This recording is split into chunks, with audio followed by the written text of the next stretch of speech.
자, 다 찾았으면 11절부터 17절까지 함께 말씀을 읽도록 하겠습니다. 내 손으로 너희에게 이렇게 큰 글자로 쓴 것을 보라. 무릇 육체의 모양을 내려하는 자들이 억지로 너희에게 할례를 받게 함은 그들이 그리스도의 십자가로 말미암아 박해를 면하게 한 분이라. 할례를 받은 그들이라도 스스로 율법은 지키지 아니하고 너희에게 할례를 받게 하려 하는 것은 그들이 너희의 육체로 자랑하려 함이라. 그러나 내게는 우리 주 예수 그리스도의 십자가 외에 결코 자랑할 것이 없으니 그리스도로 말미암아 세상이 나에 대하여 십자가에 못 박히고 내가 또한 세상을 대하여 그러하니라. 할례나 무할례가 아무것도 아니로되 오직 새로 지으심을 받는 것만이 중요하니라.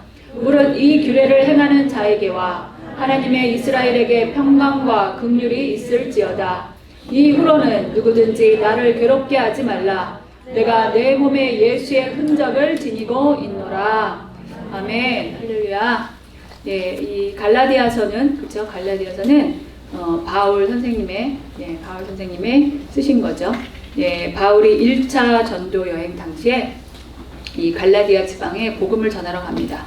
이 갈라디아, 여러분들이 성경에 보면 이렇게 성경책, 조금 좋은 성경책을 보면 예, 성경의 앞뒤에 이렇게 바울의 전도 지도가 있어요. 1차 선교, 2차 선교, 3차 해서 막 화살표가 그려져 있고 예, 있는 거 봤을 거예요. 한번 찾아보세요. 보면 비시디아 안디옥이 두 군데가 있거든요. 수리아 안디옥과 비시디아 안디옥, 이고니온, 더베, 루스드라 이런 도시 이름이 나옵니다. 예, 여러분들이 사도행전을 읽을 때, 신약성경을 읽을 때, 사도행전을 중심으로 읽을 때 그 지도를 보면서 읽으면 굉장히 재밌어요. 아, 이렇게 해서 갔구나. 그러면 도무지 어디가 어딘지도 모르겠고 또 현재의 지명과 다르거든요. 현재의 지명과 다르기 때문에 우리가 성경을 읽을 때 어렵고 도대체 여기가 어딘가, 그리고 어디가 어딘지 모르겠다. 바울이 전도한 데이 유럽인지 아시아인지 예, 잘 모를 때 있어요. 그런데 그 지도를 펴놓고 보면 굉장히 재밌습니다. 그래서 조금 탐구 정신이 있는 다음 세대라고 한다면 예, 한번 펴놓고 예, 지도를 펴놓고 성경책에 있는 지도를 펴놓고 사도행전을 읽다 보면 사도행전에 있는 말씀들이 뒤에 신약 성경에 다 연결이 되어지는 걸 알 수 있어요.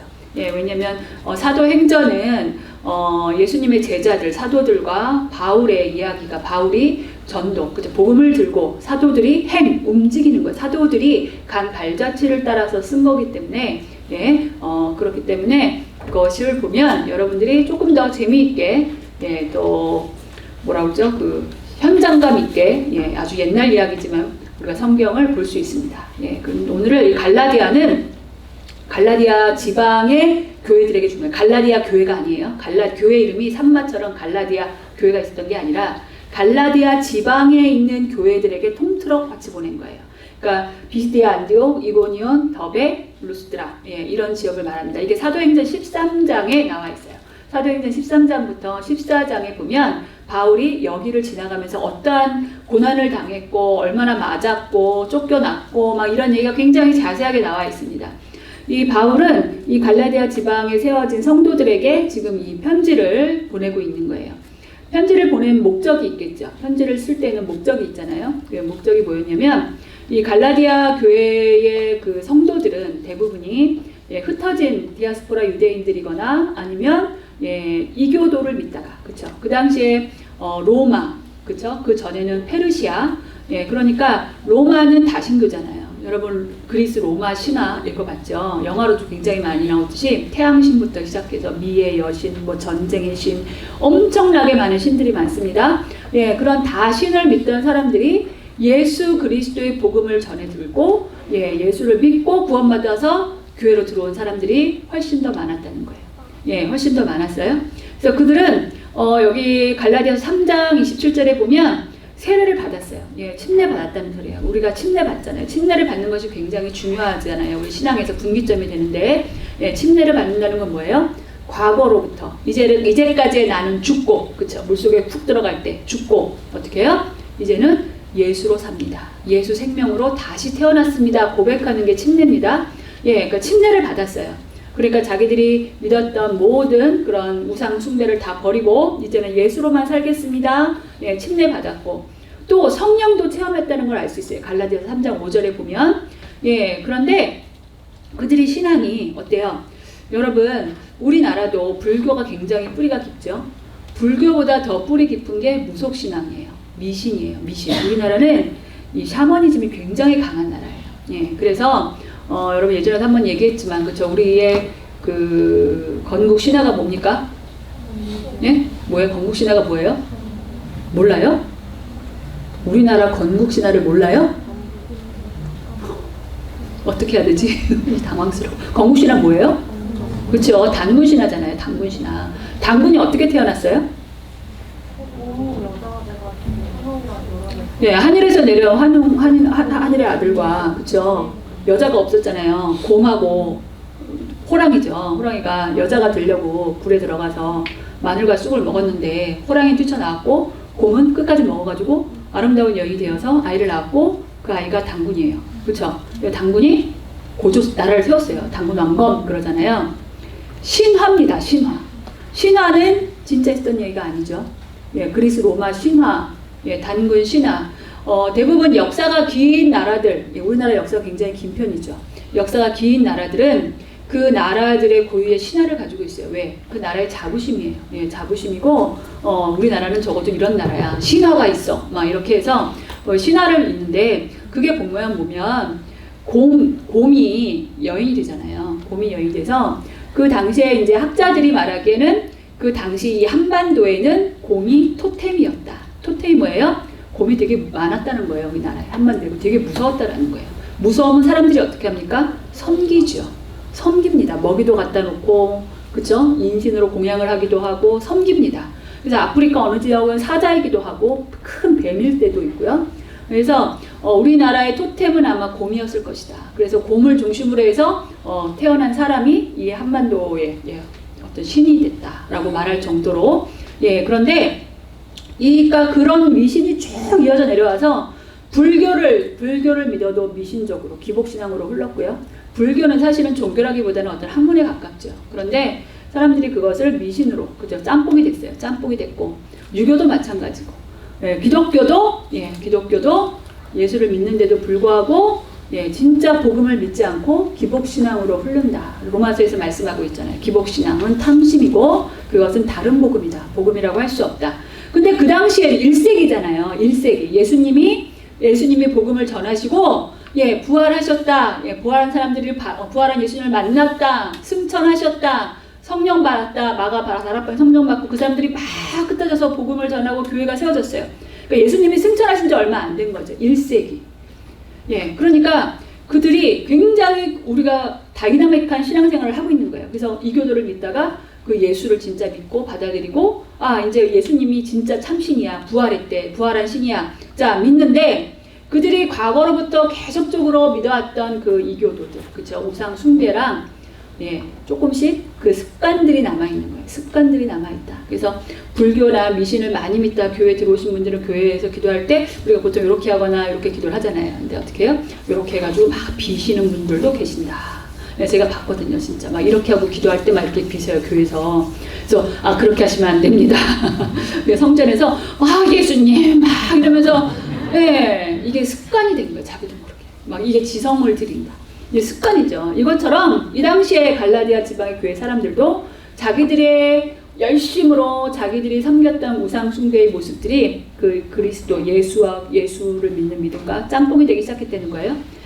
그래서 문제가 됐는데, 예, 또 하나는 예루살렘에서 유대인들이 와가지고 그들이 바울의 가르침은 뭡니까? 바울의 가르침은 오직 하나예요. 오직 믿음으로 구원받는다. 이신칭의. 그래서 오직 사람이 믿음으로 의에 이르고 믿음으로 구원받는다. 이것 외에는 없다. 예, 이렇게 말을 했는데 이 예루살렘에서 온 유대인들이 뭘 얘기하냐면 바울의 그것이 잘못됐다. 반드시 할례받아야 된다라고 얘기하는 거예요. 반드시 할례받아야 된다. 자, 이교도들은 모세오경을 압니까? 모릅니까? 모릅니다. 모세오경 몰라요. 예, 창세기, 출애굽기, 레위기, 민수기 몰라요. 예, 하지만 유대인들은 어릴 때부터, 그쵸? 어릴 때부터 말씀을 외우고 들며 날며 계속 외우고, 예, 다 알고 있어요. 그리고 그들이 태어난 지 8일 만에 할례를 다 받아요. 그러니까 너희들이 할례 받지 않고서는 절대로 하나님의 자녀가 될 수 없다. 구원받을 수 없다라고 이 유대인들이 와서 이 갈라디아 지방에 와가지고 자꾸 얘기하는 거예요. 그리고 바울의 가르침이 잘못됐어. 그리고 또 하나는 바울은 예수의 진짜 제자가 아니야 라고 얘기하는 거예요. 왜냐면 그 바울의 사도권에 대해서 문제점을 제기하는 거예요. 왜냐면 예수님 살아계실 때 사울이었죠. 이름이 사울이 예수를 만나지 않았거든요. 그러니까 베드로, 그렇죠? 베드로를 대신한 그 12제자 외에 다른 제자거든요. 하나님한테 직접 사도로 부르심 받았고 이방인을 위해서 쓸 나의 그릇이다 라고 하나님께서 사울을 부르셔서 바울로 변화시키시고 엄청난 사역을 하게 하셨지만 이 사람들이 그것을 가지고 시비를 거는 거예요. 못 믿겠다는 거죠. 사도를 인정할 수 없다. 그러니까 바울의 사도권, 그 다음에 할례 받아야 구원받는다. 그 바울의 가르침, 오직 믿음으로 구원받는다. 너무 이상한 거예요. 유대인들은 자기들은 할례도 받고 그 모든 율법을 지키고 막 그렇게 해가지고 구원받는다고 생각을 하는데 너무 쉬운 것 같은 거예요. 믿음만 있으면 된대. 예수를 믿으면 구원받는데 그런 게 어딨어. 그렇게 어떻게 그럴 수 있어. 그래서 율법을 가지고 와서 이 갈라디아 지방의 많은 사람들을 혼동시켰다 이거예요. 그래서 바울이 그걸 듣고 편지를 쓰는 거죠. 편지를 쓰면서 할례 받은 그들이라도 율법을 지키지 않는다. 그들이 다 율법 지키지 않는다. 그리고 할례가 중요한 것이 아니라 할례나 무할례가 중요한 것이 아니라 너희가 하나님 예수 그리스도를 통해서 새로 창조된 것처럼 새로 지으심을 받았다. 새로 태어난 것이다. 그래서 너희가 정말로 예수를 믿기만 하면 구원받는다. 그리고 봐라, 내게는 예수의 흔적이 있다. 예수의 흔적이 있다고 말합니다.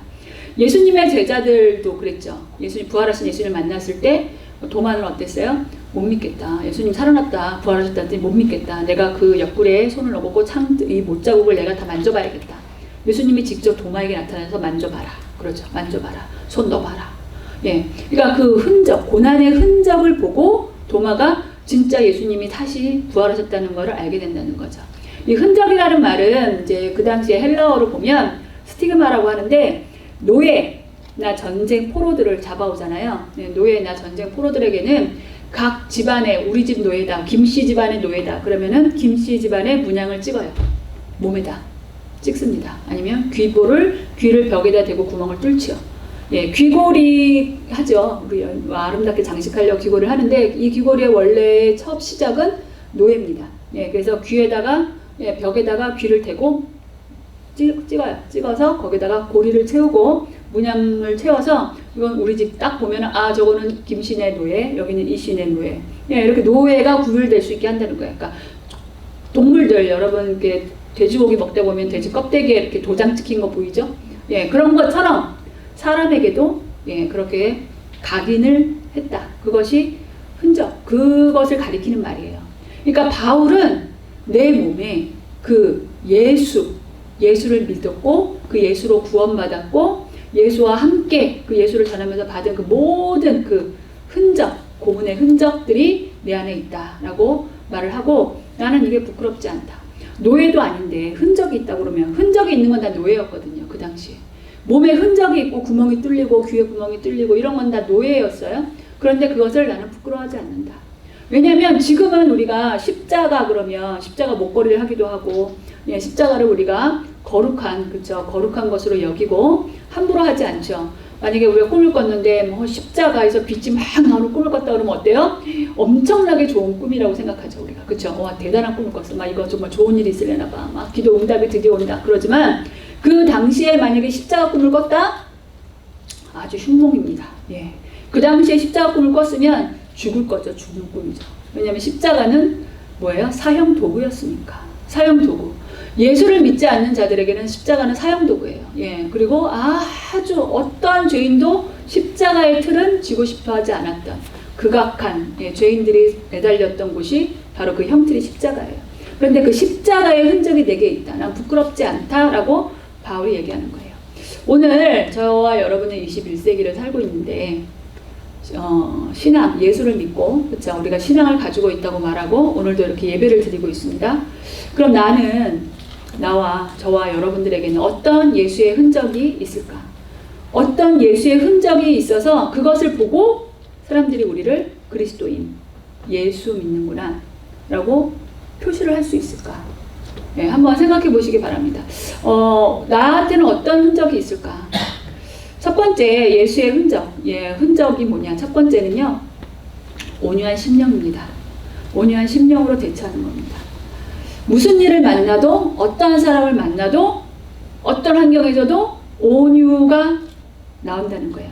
온유라는 단어가 우리가 이제 훈련 받아서 다 아시겠지만, 원래 헬라어의 이 뜻은 가난하다, 억압받는다, 겸손하다, 짓눌린다 이런 뜻도 있고, 또 포괄적으로는 어떤 뜻이 있냐면 어떤 닥친 상황에 대해서 반응하는 자세, 어떠한 상황에 어떻게 반응하는 그 자세를 가리킬 때 이 온유라는 낱말을 써요. 그러니까 우리가 성경에 이 온유라는 말이 한자어로 먼저 번역이 됐기 때문에 부드럽고 조용하고 나긋나긋하고 이런 사람을 온유하다고 하지만 성경 속에서 원래 원어 자체가 전혀 그런 뜻이 아니라는 거예요.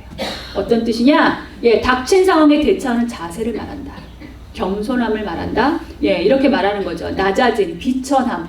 예, 이 온유라는 뜻이 낮아진, 비천함, 고통을 다 포함한 단어라는 거예요. 그러니까 우리가 성경 국어사전에서 찾는 그 온유 그 한자의 뜻과는 전혀 다른 것을 우리가 알 수 있죠. 우리 목사님, 이 고 일성 목사님께서는 온유를 뭐라고 그러셨어요? 예, 하나님의 자리에서 내려오는 것. 예, 이것을 온유라고 말씀하셨어요. 온유한 자는 복이 있나니 그들이 땅을 기업으로 받을 것이며. 마태복음 5장 5절. 예, 산상수훈에서 우리가 말씀을 통해서 깨달은 게 온유는 하나님 자리에서 내려온 것이다. 이제 성경 속에서 온유하다고 말한 사람은 모세밖에 없죠. 그리고 또 뒤에 신약에 예수님이 있습니다. 모세는 하나님을 만나기 전까지 어땠어요? 애굽의 왕자로 떵떵거리고 살았고 40년을 모든 애굽의 최고의 학문을 배운 사람이었어요. 예, 지금으로 말하면 미국과 같은 힘을 가진 강대국인 이집트에서 왕자로, 그쵸, 왕자로 비록 입양된 아들이었지만 공주의 아들로서 왕자의 역할로 40년을 지냈다는 거예요. 그런데 그가 어떻게 했어요? 자신의 동족의 고난을 보고 어떻게 동족을 괴롭히는 이집트 사람 한 사람 때려 죽였어요. 그럴 때는 그 주변에 같은 동족들이 유대인들이 히브리인들이 자기를 도와주고 숨겨줄 줄 알았는데 한 명도 숨겨주거나 조준하는 자가 나타나지 않았어요. 오히려 네가 뭔데 나서가지고 지금 이렇게 이런 일을 벌리냐 막 그리고 더 무시하고 더 막 난리를 치니까 무서워서 모세가 도망가죠. 예, 도망가서 미디안 광야에서 40년을 보냅니다. 자, 미디안 광야에서 본 거는 양밖에 없죠. 양을 몰면서 예, 누구랑 말을 하겠어요. 말할 사람도 없어요. 그러니까 입이 어눌해졌다. 그 배웠던 모든 학문을 다 까먹었다. 사람들이 우스갯소리로 얘기해요. 나이가 70이 되면 알고 있는 것들이 모두 다 평준화가 된대요. 뭐 대학을 나왔건 중학교를 나왔건 고등학교를 나왔건 아는 게 다 평준화된다고요. 다 까먹으니까. 인간이 망각의 동물이라 그 아무리 많이 유식하고 외워도 예, 그 나이가 되면 깜빡깜빡하고 다 까먹는다는 거죠. 예, 그런 것처럼 이 모세도 예, 다 잃어버렸어요. 모든 지식과 학문 다 잊어버렸어요. 자, 그런데 그런 그를 하나님이 부르시고 이스라엘 민족을 예, 끌고 출애굽을 시킬 때 이 모세는 어떻게 변화되어 있어요? 네. 40일 금식을 3번이나 할 정도로 하나님과 그 정말 불순종하고 아주 악한 생각을 일삼고 행동을 일삼는 예, 그 이스라엘 백성들 사이에 껴가지고 하나님이 화를 내시고 야, 나 저 이스라엘 백성 다 죽여버리겠다. 다 없애버리고 내가 새로 다른 민족을 줄게. 너 그들을 데리고 가라. 이렇게 말씀하실 때도 있고 하나님이 나는 안 가겠다. 야 모세 네가 알아서 해. 나 안 가. 그러니 모세가 어떻게 해요? 그 중간에서 금식하면서 빌잖아요. 하나님 앞에. 빌어요. 하나님 그렇게 하지 마세요. 하나님 이름을 위해서 그렇게 하지 마세요. 세상에 다른 신을 믿는 사람들이 하나님을 욕할까 봐 겁납니다. 하나님 제발 하나님이 안 가시면 뭔 소용이 있습니까? 가나안에 가도 소용이 없고 적과 꿀이 흐르는 땅 필요 없습니다. 하나님이 안 가는데 무슨 소용이 있습니까? 예, 목숨을 내놓고 중보합니다. 하나님 자리에서 내려오지 않았다면 예, 그렇게 기도할 수 없죠. 정말 그랬을 것 같아요. 저 같으면 그랬을 것 같아요. 딴 사람 주세요. 딴 민족을 주시옵소서. 좀 고분고분한 민족. 너무 말을 안 들으니까 너무 힘드니까 정말 내 성질에 못 이겨가지고 그랬을 수도 있어요. 예, 그런데 모세는 그렇지 않았다는 거예요. 하나님 앞에 서서 예, 마음을 다해서 기도하고 하나님의 마음을 돌이켜서 하나님의 뜻을 준행할 수 있도록 그들을 끌고 나갔다. 끌고 나갔다. 그리고 본인은 어떻게 됐어요? 정작 가나안을 밟지 못했다. 그냥 바라봤잖아요. 바라보고 하나님 앞에 그래도 또 한 번 얘기해봐요. 하나님, 저 좀 들어가면 안 됩니까?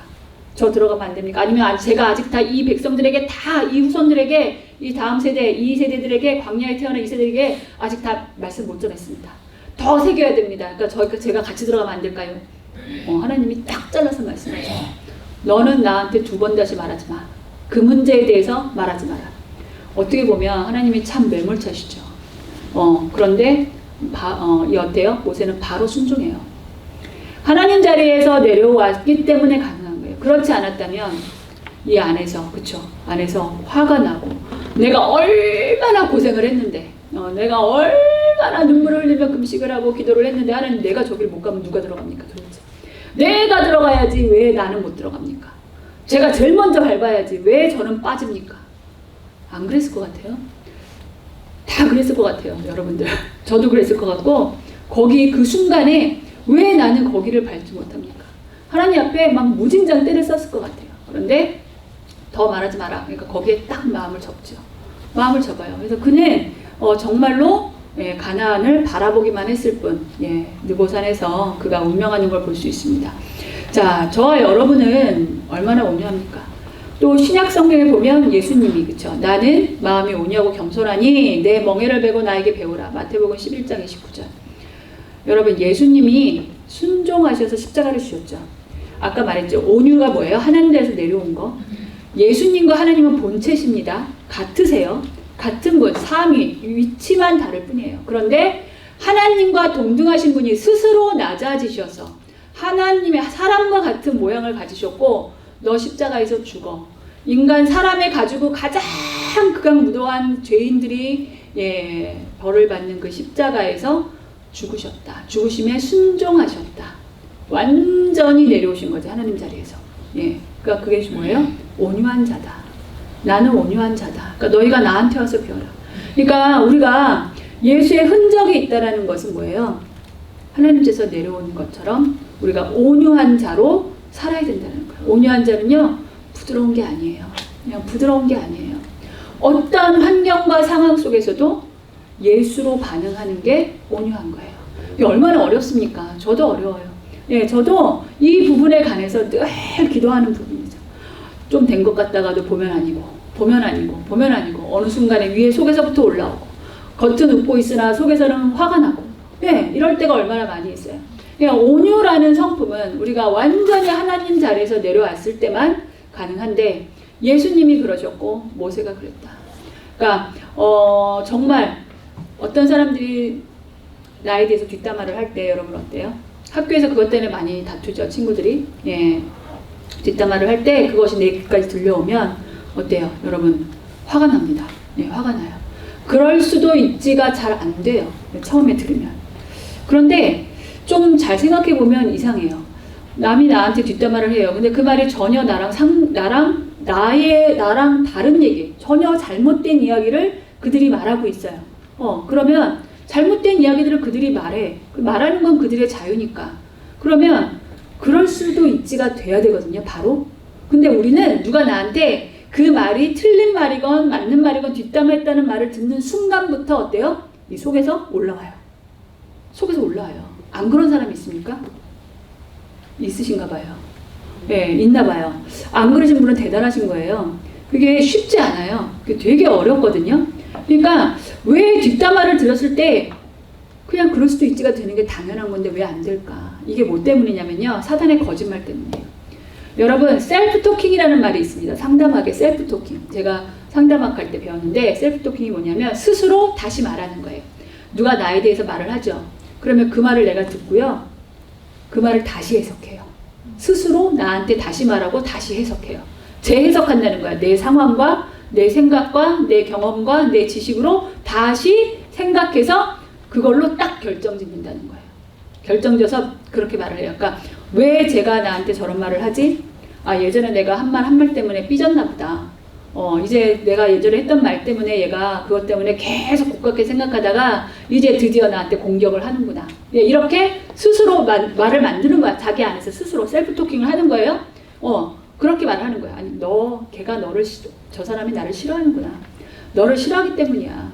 너 뒷담화하는 이유는 너 싫어해서 그래. 너를 샘내기 때문에 그래. 이러면서 스스로 말을 만들어낸다는 거예요. 말을 만들어내서 이것 때문에 우리가 속아 넘어가서 막 부글부글 되는 거예요. 막 혼자 공상의 나래를 피고 막 내가 쟤한테 뭘 어떻게 잘못했었는데 이거 좀 너무 심하잖아부터 시작을 해가지고 막 그렇게 되는 거예요. 그래서 그거를 가지고 그 말했다고 말하는 사람한테 가서 붙으면 어떻게 돼요? 이제 싸움이 나는 거죠. 여러분 거의 대부분이 이래요. 모든 싸움은 이렇게 시작이 됩니다. 그러니까 이 말을 들었을 때 내 안에서 해석을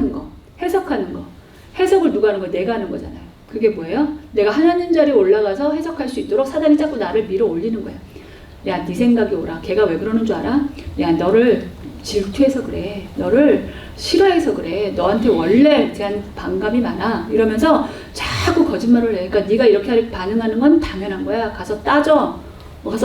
가서 시시비비를 가려. 예, 뭐예요? 사단의 거짓말. 그러니까 하나님 자리에서 내려오지 않으면 이 사단의 거짓말에 속아 넘어가게 된다는 거예요. 그래서 이 온유라는 거, 온유로 반응한다라는 것은 굉장히 쉽지 않은 일이다. 굉장히 쉽지 않은 일이다. 여러분 그렇습니다. 두 번째 예수의 흔적은 뭐냐면 서로의 짐을 지고 있는가. 서로의 짐을 지고 있는가입니다. 예수의 흔적을 진다는 것은 내가 속한 모든 공동체에서, 그렇죠? 내가 속한 모든 위치에서 지체와 연합하고 서로 사랑하고 섬기는 관계냐라고 물어보는 거예요. 여기서 보면 너희가 짐을 지라 그리하여 그리스도의 법을 성취하라. 갈라디아서 6장 2절부터 5절 우리가 읽은 것 그 앞절에 나와 있어요. 각각 자기의 일을 살펴라. 자랑할 것이 자기에게는 있어도 남에게는 있지 아니하리니 각각 자기의 짐을 져라. 이게 뭐예요? 각각 네 짐은 네가 져라예요. 네 짐을 남한테 넘기지 말라는 거예요. 아시겠죠? 내 짐은 내가 지고 가라는 거예요. 예수님이 그러셨죠. 너희들 너희 멍에를 메고 내게 와서 배워. 나는 온유하다. 나한테 너 짐 버리고 가는 게 아니라 네 짐을 메고 와. 그리고 나한테 와서 배워. 왜냐면 예수님도 그 십자가를 지고 가셨잖아요. 그거를 나 못하겠습니다 하나님. 딴 사람 주시죠. 딴 방법을 쓰시죠. 이렇게 안 하셨다라는 거예요. 그래서 예수의 흔적이다. 예수의 흔적을 갖는다는 건 뭐냐면 내 짐을 내가 지면서, 그렇죠? 하나 더 나가서 남의 짐도 지어줄 수 있는 은혜가 넘치는 것. 이것이 예수의 흔적이라는 거예요. 너무 어렵죠. 그래서 우리가 성경 속에서 너희가 자라야 된다. 성장해야 된다. 신앙이 자라야 된다. 어디까지? 예수의 장성한 분량까지. 그러니까 이러한 모습들, 각각의 짐을 지면서 남의 짐을 대신 져준다. 우리 아동부 선생님들을 제가 좀 칭찬하자면, 아동부 선생님들이 아동부가 코로나 때문에 이제 일을 이제 뭐 많은 것들이 줄어져 있다가 이제 이번에 코로나가 조금 완화되면서 수련회도 갔다 왔고 했죠. 그러니까 아동부가 제일 힘든 게 아동부 교사 한다고 하면 다들 뒤에서 그런 말 하는데요. 야, 얼마나 힘든 줄 알아. 아동부 교사 진짜 힘들어. 엄청 힘들어. 애들은 말 안 듣지. 하 목사님 너 알지? 그래서 엄청난 훈련장이야. 자, 근데 이 아동부 선생님들은요, 제가 이제 뭐 단톡방에 있으니까 거기서 이제 뭐 무슨 행사가 있습니다. 언제 뭘 합니다. 이렇게 올려요. 미리미리 올리고, 뭐 부활절입니다. 달걀이 왔습니다. 뭐 이렇게 하고, 그러면 예전에는 다 모여서 하는 걸 많이 했는데 코로나 때는 모이질 못했잖아요. 그러다 보니까 이제는 어떻게 되냐면 시간이 있으신 분들이 교회에 기도하러 왔다가 오셔가지고 다 싹 다 해놓으셔요. 남의 반 것도 다. 우리 반 것만 딱 해놓는 게 아니라 남의 반 것도 다 해줘요. 그리고 말을 안 하세요. 그리고 어느 가보면 다 돼 있어요. 하려고 왔는데 다 돼 있어요. 천사가 하고 갔네요. 어떤 천사인지 알 수 없어요. 근데 천사분들이 다 하고 가셨어요. 그렇게 하셔요. 그래서 각각의 환경들을 아시니까 뭐라고 말하지 않아요. 남의 짐을 대신 져요. 그리고 말씀하지 마세요. 이렇게 말씀 많이 하세요. 아동부 선생님들이 대부분 다 그래요. 저도 이 아동부를 맡으면서 가장 많이 깨닫고 한 것이 이 모든 선생님들이, 그쵸, 봉사잖아요. 봉사예요. 섬기는 거죠. 교회를 섬기는 거잖아요. 잘하고 못하고가 없어요. 그분의 입장에서는 그분이 지금 최선을 다해서 지금 섬기고 있는 거예요. 그 위치를 지키고 있다는 것 자체가 최선일 수도 있고요. 그러니까 사람마다 다 분량이 다르고요. 환경이 다르고요. 봉사로 섬기는 거기 때문에 제가 1절 말하지 않습니다. 예, 저 1절 말한 적이 없습니다. 왜 이렇게 맨날 늦으세요? 왜 이렇게 빠지세요? 왜 이렇게 안 하세요? 저 이런 말 안 합니다. 예, 정말 안 해요. 그런데 잘 굴러가요. 아동부가 잘 굴러가요. 그리고 또 따로 모이는 것도 없어요. 따로 모이지도 않아요. 뭐 모일 시간도 없어요. 끝나면 다 흩어져서 모세오기 훈련 들어가기 바쁘죠. 예, 또 바이블 리더들도 굉장히 많으시고 교수님들도 있으시고 하니까 뭐 모여서 뭐 얘기 떨고 수다 떨고 우리끼리 단합대회 이거 할 시간이 없어요. 아동부 교사들끼리 밥 먹은 지가 정말 몇 년 됐어요. 함께 밥 먹을 시간이 없어요. 예, 왜냐면 교회에서 맡은 바 일들이 많으시고 위치들이 있으시니까 주일날 아동부 예배 딱 섬기고, 예, 그 외에는 없어요. 그러니까 제가 부탁하는 건 토요일날 전화 신방만 해주세요. 그것만 지켜주시면 됩니다. 예, 그거예요. 그리고 예, 수련회에 같이 참여 못해도 몇 번 환경이 안 돼서 못 가는 건 어쩔 수 없는 거예요. 그걸 가지고 왜 뭐 휴가를 안 냅니까? 이거 할 수 없어요. 예, 그분은 최선인 거거든요. 그러니까 그거는 하나님께 맡기는 거죠. 예, 제가 왜 이렇게 아동부 얘기를 하냐? 예, 아동부 교사를 모집 중에 있기 때문에 그래요. 우리 아이 선생님이 이제 아이를 출산하셔요. 11월 첫째 주에. 그래서 선생님을 모집하고 있어요. 그래서 우리 선생님들, 예, 우리 설교를 들으시고 말씀을 들으시는 분들 중에서는 자원을 하셔서 들어오시기 바랍니다. 겁먹을 필요가 전혀 없습니다. 예, 아주 행복합니다. 예, 아동부 교사를 많이 지원해 주셨으면 좋겠어요. 내 짐을 내가 질 뿐만 아니라 남의 짐도 들어줄 수 있고 대신 져주는 거죠. 근데 그것이 입이 이만큼 나와가지고 하는 게 아니라 네, 내가 할 수 있으니까, 내가 힘이 되니까 하는 거예요. 내가 힘이 되니까, 여력이 되니까 괜찮아요. 그리고 하는 거예요. 얼마나 감사해요. 너무 감사하죠. 근데 이 하나님 자리에서 내려오지 않고 내 짐도 버거운 사람은 어때요? 오늘 재수가 없구나. 잘못 걸렸다.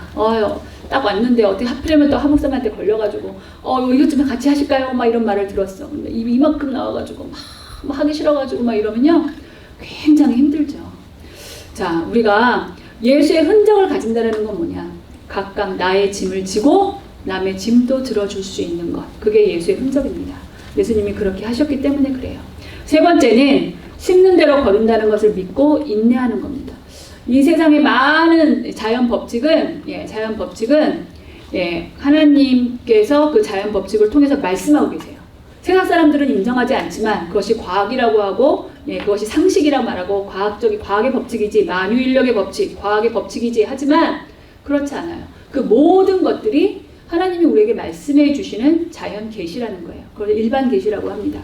예, 그렇죠. 그래서 우리 계절이 있고 또 그 뭐가 있어요? 심으면 심는 대로 거둬요. 콩을 심으면 그 콩에서 팥이 나오는 경우가 없죠. 예, 딸기를 심었는데 딸기가 안 열리고 포도가 열리는 법이 전혀 없어요. 예, 그건 어린 아이들도 다 알아요. 심는 대로 거둔다. 그렇죠? 심는 대로 거둔다. 이것을 보면서 우리가 신앙생활도 마찬가지예요. 우리가 열심과 눈물의 기도와 그 다음에 헌신을 심으면 어떻게 나중에 우리 찬송가에도 있어요. 기쁨으로 단을 거둔다. 그렇죠? 기쁨으로 거둔다. 울며 씨를 뿌리는 자가 기쁨으로 단을 거둔다. 하지만 씨 뿌리지 않고 씨를 뿌려야 될 때 씨 뿌리지 않고 딩가딩가 놀고 그렇죠? 세상 일에 바빠서 놀다 보면 남들 열매 맺을 때 남들 추수할 때 아무것도 거둘 것이 없다. 그래서 아무것도 거둘 것이 없다. 개미와 배짱이 얘기 그렇죠? 우리가 동화에서도 알지만 성경도 그렇게 말씀하고 계세요. 그래서 우리의 믿음은 반드시 어때요? 인내의 훈련을 거치게 돼 있어요. 참는 거 너무 어렵죠. 인내하는 거 굉장히 어렵습니다. 예, 인내하는 거 굉장히 어렵습니다. 지옥에 가면요, 얘기 들으신 적 있을 거예요. 그 아기 엄마가 그쵸 갓난 아기를 같이 안고 예, 하나님을 믿지 않았겠죠? 뭐 죄를 지었겠죠? 지옥에 떨어졌어요. 불구덩이에 떨어졌어요.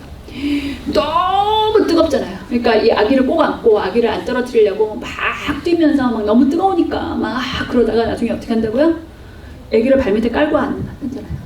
애를 자기가 안고 있던 아기를 바닥에 깔고 그 위에 쓴대잖아요. 그 순간 뜨거운 거 면하려고. 그게 지옥이에요. 여러분, 참는 게 힘든 거예요. 뜨거운 거. 내 몸이 아픈 게 문제지. 처음에는 내 자녀가 내 뱃속으로 난 그 자녀가 소중하다가도 내 생명과 너무 괴로우면 그 애도 버리고 그 애를 밟고 선대니까 그게 지옥이라고요. 굉장히 끔찍하죠. 엄청 끔찍하죠. 예. 여러분 지금 말세 많이 하는 이유가 뭐예요? 존속 간에, 그렇죠?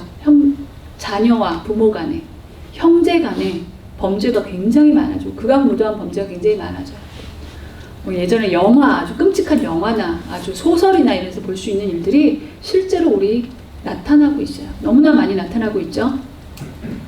우리가 이런 때에 이 다음 세대들이 모세오경 훈련을 받고 어른 부모와 같은 말씀을 배우고 같이 훈련을 받는 이유는 지금 앉아있는 여러분들이 저의 나이가 됐을 때 40대 50대 이렇게 됐을 때 여러분들의 자녀에게 복음을 전할 마지막 세대예요. 그러니까 내가 지금 믿음이 없으면, 잘 들으세요. 다음 세대, 내가 구원의 확신이 없고 내가 믿음이 없으면 내 자녀는 전해줄 게 없어요. 그래서 여러분들이 신앙의 훈련을 받는 거예요. 내 자녀뿐만이 아니라 이웃에게도 예수를 전할 수 있는 마지막 세대이기 때문에 그래요. 정확히 그래요. 그래서 마지막 희년이 되면 여러분 나이가 정확히 한 50대쯤 되더라고요. 50대나 60대. 지금 고등학생들은 한 60대 될 거고, 그 정도 돼요. 그러면 다 자녀들이 장성했었겠죠. 그 자녀들에게 전할 수 있는 마지막 세대.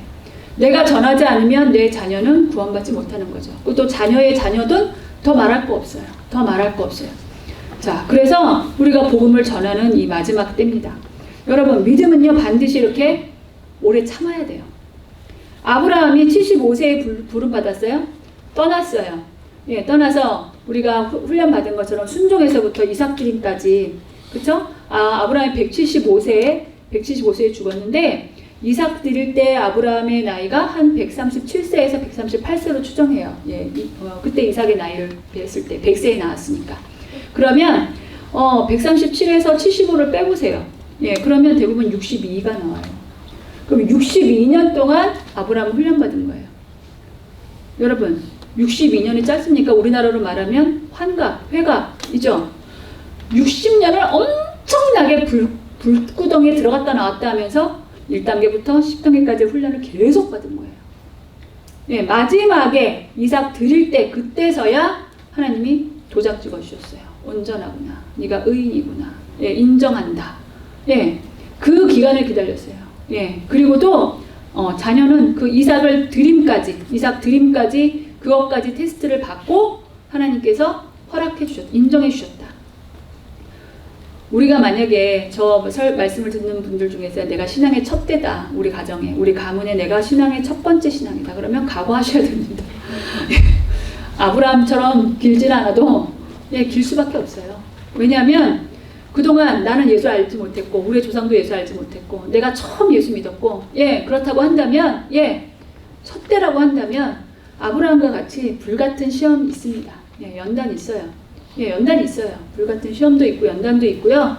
엄청 오래 참으셔야 돼요. 근데 내가 믿음의 2대다 3대다 복 받은 거죠. 복 받은 겁니다. 이 다음 세대 중에 앉아있는 사람들은 복 받은 거예요. 얼마나 복 받은 겁니까? 물론 부모님들이 일대여서 같이 막 비둥비둥하면서 갈 수도 있지만 여러분 그거 복이에요. 여러분들 나는 믿음 있고 막 정말 교회 가고 싶고 한데 부모가 딱 잡아서 못 가게 하는 경우 있잖아요. 부모가 아예 놔주질 않는 경우가 있어요. 아이들이 어릴 때. 그러면 어떡합니까? 복음이 들어갈 수가 없는 거예요. 복음이 들어갈 수 없는 거예요. 그러니까 정말로 이 다음 세대들이 내가 하나님 믿는 부모님 만난 것, 예수를 믿는 믿음, 더군다나 산마교에서 모세오경 훈련받는 부모님 밑에서 내가 양육받는다, 잘하고 있다, 부모의 잘하고 못하는 건 내 눈에 보여도, 허물이 보여도 여러분 일반 세상의 부모랑은 비교할 수가 없는 거예요. 여러분들 진짜 복 받은 거예요. 자, 옆에 친구들, 옆에 선배 얘기하세요. 복 받은 자녀입니다. 똑바로 말하세요. 정말 복 받은 자녀입니다. 복 받은 자녀입니다. 여러분 정말 복 받은 자녀예요. 누가 여러분들을 위해서 제일 기도합니까? 매일같이 기도하는 분 부모님 외에는 없습니다. 부모님. 부모님이에요. 부모님들 눈에는 새끼밖에 안 보여요. 내 새끼. 그러니까 뭐 학교에 상관 수업을 간다 뭘 간다 해도요. 이렇게 애들이 많아도요. 딱 보입니다. 내 아이는. 제일 먼저 보입니다. 저기 있구나. 제일 먼저 보여요. 제일 먼저 보여요. 내 아이는 정확하게 먼저 보이거든요. 그만큼 귀하기 때문에 그래요. 여러분들이 얼마나 복받은지 여러분들이 알아야 돼요. 그래서 야고보서에 이렇게 말하고 있어요. 내 형제들아 너희가 여러 가지 시험을 당하거든 어떻게 해라? 온전히 기쁘게 여기라. 따라합니다. 온전히 기쁘게 여기라. 예, 온전히 기쁘게 여기라. 믿음의 시련이 인내를 만들어내는 줄 너희가 압니다. 예, 인내를 온전히 이루라. 여러분 빈대떡을 부칠 때 집에서 부쳐본 사람 있나 모르겠어요? 예, 빈대떡을 부칠 때 부침개를 부칠 때 한쪽이 덜 익었는데 뒤집으면 어떻게 돼요? 찢어집니다. 예, 잘 한 번에 싹 안 뒤집어져. 모양이 찢어져요. 예, 그러면 어떻게 해요? 다시 꾹꾹 누르죠? 꾹꾹 눌러요. 조금 더 부어가지고 꾹꾹 눌러가지고 완전히 익힌 다음에 뒤집으면 한 번에 싹 뒤집혀요. 예, 근데 그렇지 않으면 예, 초보자들은 마음 성질이 급해가지고 어때요? 계속 뒤집다가 막 아주 걸레가 되죠. 쪼각쪼각 나가지고 첫 번째 예, 뭐 처음 요리를 한다 그렇게 돼요. 예, 막 쪼각쪼각 나가지고 이건 실패. 갖다 버리고 다시 또 부어. 예, 이렇게 하잖아요. 예, 좀 하다 보면 는다는 거죠. 아, 기다려야 돼. 그 팬에, 프라이팬에 올라가 있는 그 밀가루나 그 부침개 입장에서 생각하면 얼마나 뜨겁습니까? 계속 기름에 지글지글 타고 있잖아요. 예, 좀 반대쪽으로 뒤집어졌으면 좋겠는데, 예, 계속 지지고 있어요. 여러분, 계속 그래야 돼. 그렇게 익어야 돼. 그래야 어떻게 모양이 제대로 나온다는 거예요. 모양이 제대로 나온다. 그래서 노릇노릇하게 익혀지면 어떻게 돼요? 맛있게 먹을 수 있잖아요. 나눠서. 여러분, 그것처럼 내 신앙도 불같은 시험, 예, 불같은 시험에 지지고 볶고, 예, 막 아주 뜸을 들여가지고 아주 정말 어떻게 해야 돼요? 잘 익어야 된다는 거예요. 잘 익으면 나중에 어떻게 해요? 그것으로 인해서 나의 신앙이 원숙해지고 성숙해지면 나로 말미암아 내 주변의 사람들이 배가 불러. 내 주변의 사람들이 복을 받아. 그게 뭐예요? 축복의 통로요, 비전의 통로요. 그렇죠? 예, 그런 복음의 통로로 살아가는 하나님의 예, 사명자로 살 수 있게 된다는 거예요. 여러분, 예수의 흔적을 갖는다. 바울은 그 말을 하고 있는 거예요. 바울은 정말 매도 많이 맞고, 그렇죠? 매도 많이 맞고, 억울한 소리도 많이 듣고, 같은 유대인들 정말로 가말리엘에서 공부했고, 로마의 시민권도 있고, 그런 사람이 뭐가 아쉬워서 예수 믿었다는 것 하나 때문에 맞고 두들겨 맞고 배고프고 굶주리고 결국은 자신이 예, 죽을 걸 알면서도 예, 예루살렘으로 돌아갔다가 로마까지 가잖아요. 그러니까 결국은 목이 잘려서 죽는다. 목이 잘려서 죽었다. 예, 그의 인생은 세상 사람들이 봤을 때 미련한 것이요. 그쵸? 십자가의 도가 세상의 사람들이 미련한 거예요. 미련하지. 예수만 안 믿으면 될걸. 왜 예수를 믿어가지고 저렇게 평소에 잘 살 수 있는 사람이 왜 예수를 믿어서 저러고 사나? 왜 저러고 죽나? 이해가 안 되는 일이죠. 여러분, 예수 안 믿으면 여러분 지금 공부 열심히 하는 사람들은 도시에서 공부하고 있을 거고 고3도 여기 2명이 있는 것 같아요. 2명 더 있나요? 예, 지금 공부할 때죠.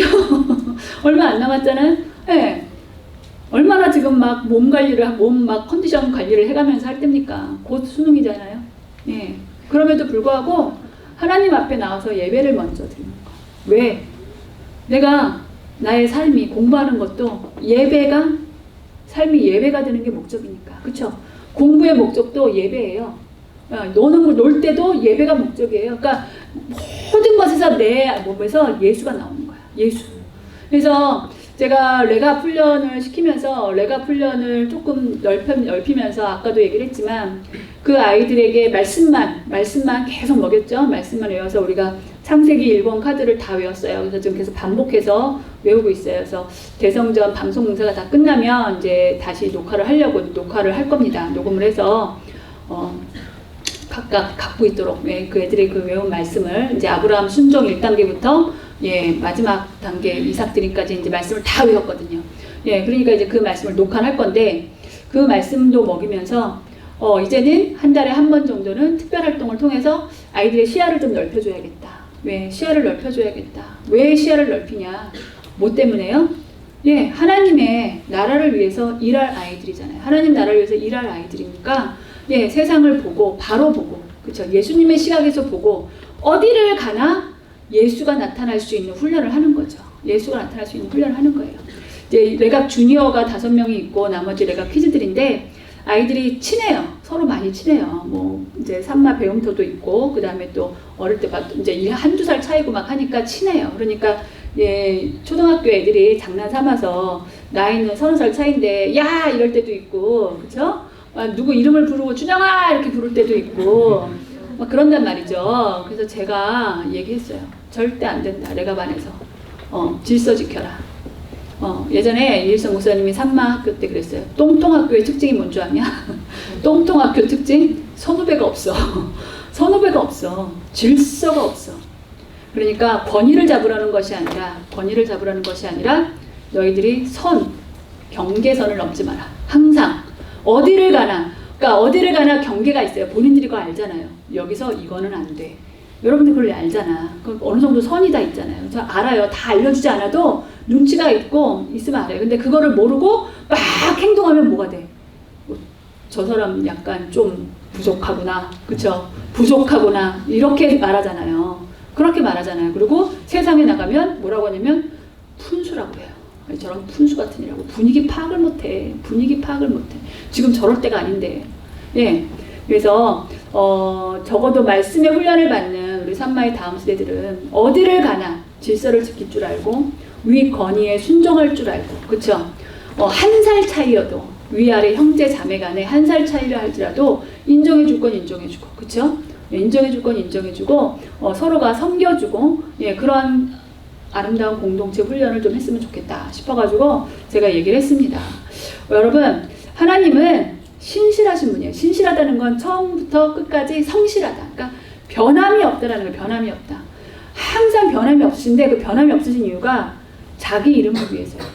여호와 하나님께서는 하나님 입에서 나온 말씀은 절대로 어긴 적이 없어요. 왜? 하나님, 창조주 하나님 입에서 나온 말씀 자체가 뭐예요? 그게 법이고요. 그렇죠? 그것 자체로 너무나 엄청난 것이기 때문에 그것을 반드시 지켜주세요. 약속을 지켜주세요. 한 번 말씀하신 건 다 성취하세요. 한 번도 안 지키신 적이 없어요. 약속? 야, 내가 그런 말 한 적 있냐? 야, 없는 걸로 해. 이렇게 하신 적이 없다라는 거예요. 근데 사람의, 저와 여러분의 마음은 어떻습니까? 늘 바뀌죠. 늘 바뀌어요. 아침 다르고 저녁 다르고. 그쵸? 아침 다르고 저녁 다르고 10분 전 마음과 10분 후의 마음이 달라질 때가 있어요. 예, 그래서 예수의 흔적을 받는다는 것은 무엇이냐? 어떻게 세상 사람들이 우리를 보고 저 사람 교회 다니는 것 같아, 예수 믿는 것 같아 라고 말하는 것, 예, 어떠한 상황에서도 어떠한 환경에서도 어떠한 사람의 말을 들었어도 뭐가 나온다? 대처할 때 예수가 나오는 거죠. 신앙은 신앙은 어떻게 하라고요? 반응으로 보면 안다. 반응 보면 안다. 거기서 그 사람이 저 사람 아직 초보구나. 저 사람 좀 되네. 알 수 있다. 예, 신앙은 반응이다. 말씀은요, 이 말씀을 준비하면서도 저 자신을 돌아보죠. 그냥 돌아보면서, 나한테 하는 말이야. 나한테 하는 말. 나부터 잘하자. 나부터. 예, 항상 그렇죠. 말씀을 전할 때는 항상 저부터, 나부터. 나 들으라고 하는 말씀이지. 예, 하나님 말씀을 주실 때는 항상 그렇습니다. 그래서 저도 훈련 중이고 여러분들도 훈련 중이에요. 훈련 중인데 우리가 훈련을 받을 때는 어떻게 해야 돼요? 훈련을 받을 때는 훈련 받는 군사처럼 행해야 돼요. 군사처럼. 예, 대충 흐르죠. 예, 예비군 훈련 가는데 집에 있는 추리닝 입고 슬리퍼 신고 가면 안 됩니다. 예, 군대 갔다 온 사람도 민방위 훈련, 예비군 훈련 갈 때 다시 옛날 군복 꺼내 입잖아요. 꺼내 입고 가더라고요. 남자들 보면. 예, 군복 입고 가야 돼요. 그런 것처럼 우리 산마 다음 세대들 또 성도님들은 훈련받는 주의 군사들입니다. 그러니까 적어도 기본적으로 갖춰야 될 것들, 모든 예배에 참여할 때 예배를 어떻게 드립니다? 마음으로 드립니다. 하나님은요, 여러분들한테 돈 가져라고 말씀하시지 않습니다. 하나님은 여러분들한테 시간 달라고 하시지 않습니다. 하나님은 여러분들한테 봉사해 하지 않습니다. 마음 달라고 하십니다. 하나님이 오늘도 저한테 말씀하십니다. 네 마음을 줘. 네 마음. 너 사역? 안 해도 돼. 네 마음을 줘. 네 마음. 하나님 원하시는 건 그거예요. 사역을 잘하고 못하는 게 아니에요. 하나님 원하시는 건 제 마음이에요. 제 중심이에요. 그거를 원하시는 거지, 하나님의 일을 잘하고 못하고 하나님의 일을 많이 하고 아무런 의미가 없어요. 하나님 앞에 올라가서 하나님 앞에 판단만 듣고 하나님한테 딱 받을 때는 네가 얼마나 나에게 마음을 주었느냐. 마음을 많이 드리면 드릴수록 하나님은요, 하나님과 어떤 더 사랑하는 관계가 됩니다. 신앙은 그게 다예요. 예수를 믿는다는 거 그게 다예요. 여러분, 예수를 믿는다는 거 복잡하게 생각하지 마세요. 여러분 성령 받고 싶잖아요. 성령 받으려면 어떻게 해요? 마음 들이세요. 마음 들이세요. 소리 고래고래 지른다고 주시는 게 아니에요. 마음을 들여서 여러분들이 정말 마음속으로 예수님을 생각하면서 기도하면 왜 안 주십니까? 주셔요. 근데 여러분들이 그거를 5분도 못 한다는 거야. 마음을 들이는데 5분도 못 들여. 예, 금방 다른 생각이 막 들어가죠. 왜? 기도의 훈련이 안 돼서 사단이 가만히 있나요? 사단도 엄청나게 열심으로 일을 합니다. 예, 기도 못하게 방해합니다. 예, 그러니까 이제 이 시간 이후로 기도하실 때 여러분 어떻게 해야 된다고요? 마음으로 집중해서 여러분들이 기도해야 됩니다.